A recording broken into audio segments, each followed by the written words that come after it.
10 caractéristiques qui font de toi une brebis du Seigneur. Et le passage de référence chez Jean 10 à partir du verset 1, où Jésus dit, en vérité, je vous le dis, celui qui n'entre pas par la porte dans la bergerie, mais qui y monte par ailleurs, est un volant, est un brigand. Mais celui qui entre par la porte est le berger des brebis. Le portier lui ouvre et les brebis entendent sa voix. Il appelle par leur nom les brebis qui lui appartiennent et il les conduit dehors. Lorsqu'il a fait sortir toutes ses brebis, il marche devant elles et les brebis le suivent parce qu'elles connaissent sa voix. Verset 5. Elles ne suivront point un étranger, mais elles fuiront loin de lui parce qu'elles ne connaissent pas la voix des étrangers. Que quelqu'un me dise un bon Amen. La première chose qu'on a établie ensemble, c'est que la brebis a une relation avec le berger. La brebis reconnaît la voix de son berger à force de relation et de communion avec lui. Et il faut vraiment comprendre cela, bien-aimés. Lorsque tu rentres dans la relation avec Dieu, tu ne rentres pas dans une religion, tu rentres dans une relation. Et toutes ces choses que tu auras avec Dieu ne sont que le résultat de quoi, bien-aimé? De ta relation et de ta communion avec le Seigneur Jésus-Christ. Et la brebis, dans sa relation avec le berger, apprend au fur et à mesure à avoir pleinement confiance dans le bon berger. Deuxième chose, on a établi que la brebis apprend à entendre et à discerner la voix du bon berger. Et toi, bien-aimé, pour apprendre à entendre la voix de Dieu, la voix de Dieu n'est pas forcément une voix, mais la voix de Dieu est une conviction qui naît à l'intérieur de toi. À cause de quoi? À cause de la relation et la communion que tu as avec lui dans la prière, mais aussi dans la parole. La troisième caractéristique, comment? Au travers de la méditation de la parole de Dieu. Puisque la brebis rumine. Ruminer veut dire mâchouiller, mâchouiller encore et encore et encore. Est-ce qu'on me suit ce matin? Amen. Ça veut dire, bien-aimé, dans cette année, il y aura des adversités. Je ne suis pas un prophète de malheur, mais il y aura des adversités. Il y aura aussi des mauvais jours, bien-aimé. Mais ce qui va te faire résister aux mauvais jours, c'est la quantité de paroles que tu as déjà mis à l'intérieur de ton cœur. Quatrième caractéristique, bien-aimé, la brebis est humble. Parce qu'elle doit faire confiance au bon berger qui connaît le bon chemin, les bonnes directions, pas les raccourcis, les détours. Parce que la particularité d'une brebis, elle ne sait pas où il faut aller. Elle ne sait pas où sont les verts pâturages. Mais se laisse guider par le bon berger qui sait la mener au bon endroit, qui sait la conduire au fur et à mesure.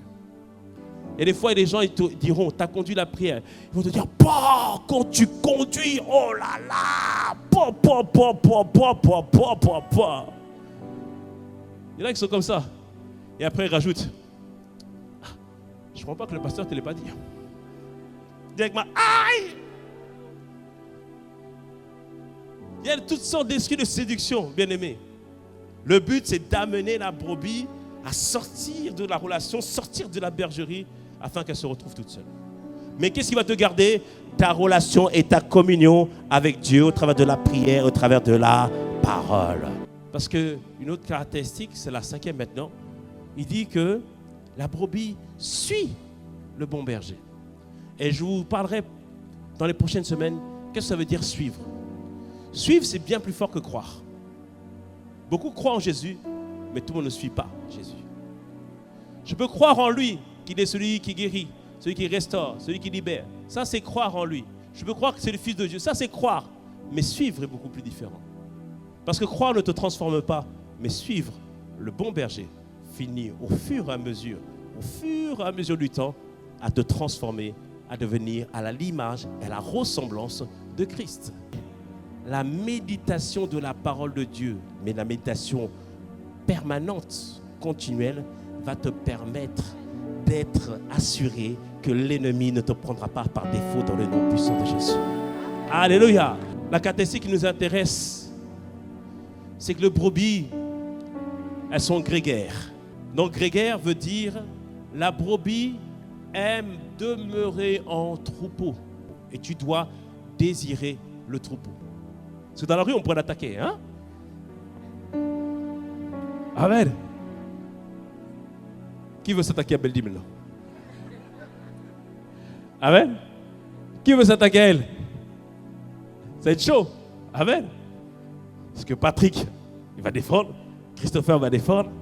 Et Sylvain va défendre. Quelqu'un me dise un mot amen. C'est pour ça que les brebis doivent être en troupeau. Amen. C'est qu'on est tout seul, on peut être facilement décimé. Mais en troupeau, le loup, il peut pas. Il cherche, non, il peut pas. Parce que le troupeau protège les brebis. Mais aussi le mot grégaire, c'est une prédisposition à suivre tous la même direction. Imaginons que le troupeau va aller sur la droite. Imaginez-vous qu'elle veut aller sur la gauche. Elle ne peut pas parce que Sylvain la bloque. Elle veut aller plus vite? Non, elle ne peut pas parce que Christopher la bloque. Elle veut de l'autre côté? Non, il y a Patrick qui bloque. Amen.